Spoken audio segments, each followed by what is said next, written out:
સીતારામ બધાઈને 10 વાગી ગયા જો ગાડીના પાવો વાગે.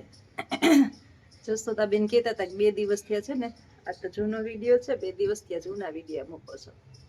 મારાથી છે ને બોલાતું જ નથી. આ જો હોજેલું આ દડો આખો દેખાય. આ 3 દિવસ થયા તો આ હોજી ગયું છે આખું. અને પાણી માંડ માંડ ગળે ઉતરે. પેઢું ચડ્યું, દાઢ હલે છે. દાઢ હલતી હતી ને ત્યાં સુધી ચિંતા નહોતી, દુખતી નહોતી. અને પેઢું ચડ્યું, એવું તો પેઢું ચડ્યું છે કે આજે જરાક હોજો ઉતરો જો જે આ દડા જેવું તો અહીં તો છે જ. આ બધું હોજેલું એકદમ છે. કોઈ પાસે કઈ આનો ઈલાજ હોય તો કેજો.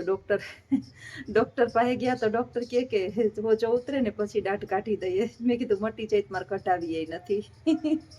એકદમ ડખબખે છે. આ બાજુની દાઢ એક, પછી આ બાજુની 3 દાઢ નીચેની. આમ તો ઉપર ને નીચે દાઢું ખબર નહીં કેમ હલબલી ગયું છે.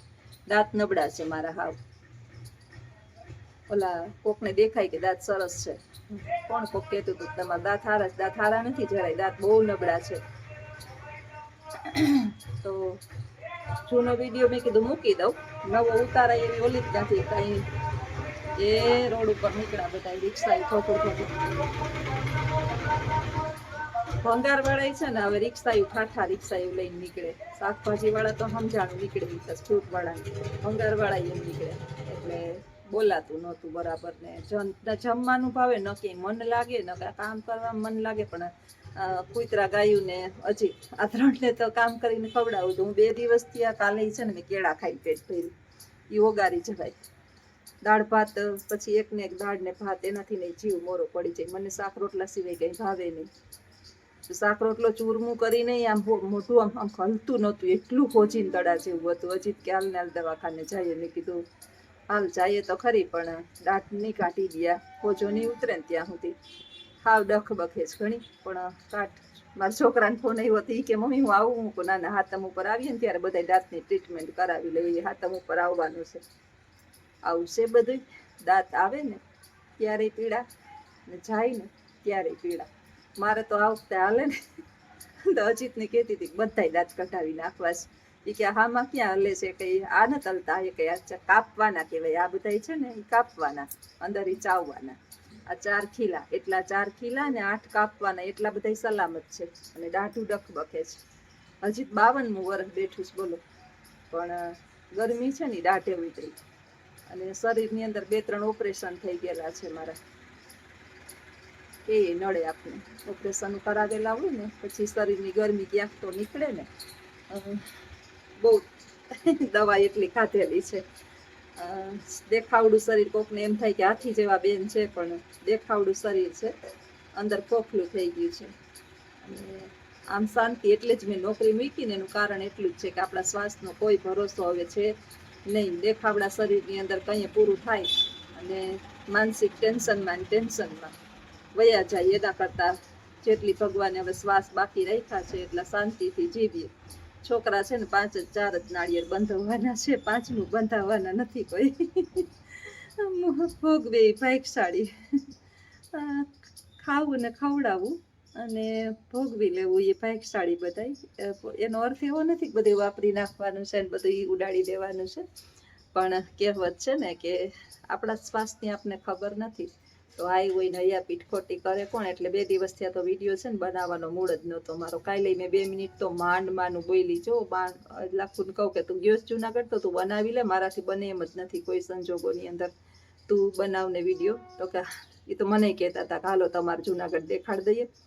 આવવું હોય તો મારે ક્યાંય આવવું નથી બાપા, મને હોયા જ નથી કહેવાય નહીં. અને સાચું કહું તો હવે બહાર રખડવા જવાની હિંમત નથી થતી બહુ. જ્યારે ફરવાનો શોખ હતો ને, આપણે બધા એમાં જ છીએ. આપણે એ પેઢીના છીએ કે જ્યારે ખાઈ શકતા હતા, ફરવાનો શોખ હતો, હાથ પગ એકદમ દોડતા હતા. ત્યારે ખિસ્સામાં પૈસા નહોતા, જવાબદારીના માથે પોટલા હતા. ને આપણે એક એવી ખીલી હતા કે જેના ઉપર બધાય ટીંગાતા હતા. હવે એવી ખીલી બની ગયા આપણે કે બધાની જરૂરિયાત થઈ ગઈ પૂરી. અને ઓલા જેમ ચામાંથી માખી ફેંકાય ને એમ માણસ ફેંકી દે આપણે. એટલે અત્યારની લાઈફ આપણા, મારી ઉંમરનાની છે ને કંઈક આવી જ છે. પૈસા બધુંય નથી, પૈસાથી બધુંય પ્રાપ્ત ન થાય. જીવનની અંદર જે છે ને જવાબદારી આપણે ઉપાડનારી કોક હોવું જોઈએ.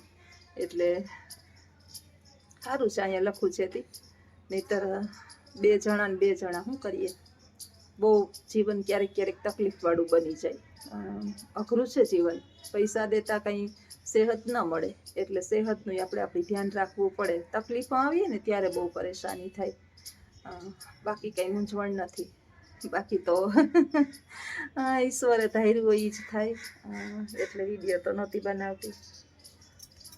પ્રેમાનંદજી મહારાજ એમ કહે છે, બધા સાંભળતા જ હશે પ્રેમાનંદજીને, પણ હું જરાક મને વધારે ગમે એટલે હું નવરી હોય ને ત્યારે એના આખ્યાનો સાંભળતી હોય કે મનુષ્ય જે છે ને વાસી ખાય છે, એઠું ખાય છે. હું ખુદ જ્યારે પોતે કાલ એના પહેલાં એક હું જોતી હતી એનો સત્સંગ, એની અંદર કહેતા હતા કે જ્યારે મારી પાસે ખિસ્સામાં એક પૈસો નહોતો ને ત્યારે ભૂખ એવી લાગતી હતી અને શરીરે નિરોગી હતું. ત્યારે ખાવા ધાન નહોતું, ખિસ્સામાં પૈસા નહોતા, કંઈ હતું નહીં. 11 વર્ષની ઉંમરે ઘર છોડ્યું, સંન્યાસ લીધો, ભિક્ષામાં કંઈ મળતું નહીં. સામાન્ય આપણી ઘરે કોઈ સાધુ બાવા ભિક્ષાટને આવ્યા હોય ને તો એમ ન કહેવાય કે લૂંઠિયો લડતો છે અને કંઈ કામ કરતો નથી. દેવું હોય તો દેવાય, નહીં તો જીભને આપણે કંટ્રોલમાં રખાય. એ સંન્યાસીના રૂપમાં કયા સંત આવીને આપણી ઘરે ઊભા હોય આપને થોડી ખબર છે. ના દઈએ તો 2 હાથ છોડીને ઊભા રહીએ કે મહારાજ પૈસા નથી દેતા, ધન ધાન્ય જોતું હોય તો આલ્યો. અત્યારે કે 56 ભોગ ધરાય છે ભગવાનને, અને માં 30,000 જેટલા તો સેવકો જે છે સતત કાર્યરત છે. કમી નથી, પણ પાણી એ ડૉક્ટર કહે ને એટલું હું પીવું છું. આ મારા પૂર્વ જન્મના કર્મ હું ભોગવું છું. આ જન્મની અંદર તો 11 વર્ષે મેં દીક્ષા લઈ લીધી છે, એટલે મેં કોઈનું કંઈ ખોટું કર્યું નથી આટલી ઉંમરની અંદર, પણ પૂર્વ જન્મ જે છે એના કર્મ મારે તો ભોગવવા જ પડશે. એટલે કોઈએ પાછું કીધું કે તો તમને સ્વામીજી દુઃખ જ દુઃખ, તો કે નહીં, હું જેટલું અત્યારે સુખ ભોગવું છું ને એટલું બ્રહ્માય નહીં ભોગવતા હોય. કદાચ બ્રહ્મા જેણે આ સૃષ્ટિની રચના કરી આટલી, એની પાસે એટલું સુખ. તો કે કેમ? તો કે મારી પાસે શ્રી હરિનું સ્મરણ છે, રાધા રાણીનું સ્મરણ છે. એટલે આપણે ઈશ્વરના ચરણોની અંદર સમર્પિત થઈ જવાનું. જ્યારે પણ એમ લાગે કે આ પૃથ્વી પર આપણે કોઈ છે નહીં અને આપણે એકલા છીએ, ત્યારે હરિના ચરણની અંદર બધું સમર્પિત કરી દેવાનું. એ આપણો હાથ પકડી દઈએ. એટલે હું તો કોઈ દી દુઃખી નિરાશ ન થાવ જીવનમાં, ક્યારેય નહીં, અને ખુશ જ ખુશ. કદાચ આપણને કંઈ આપણા નસીબની અંદર પીડા માંડી હોય તો એ પીડા તો બધાયને હોય. ઈશ્વરે કેટલું આપ્યું છે, આપણી ઓકાતથી વધારે આપ્યું.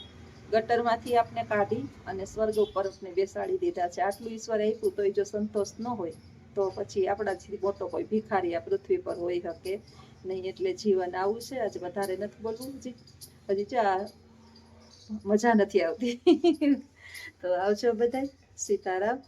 અને જૂનો વિડીયો તો કંઈક ના બન્યો હોય ને તો જ મૂકું, નહીંતર મૂકું નહીં. આવજો, સીતારામ.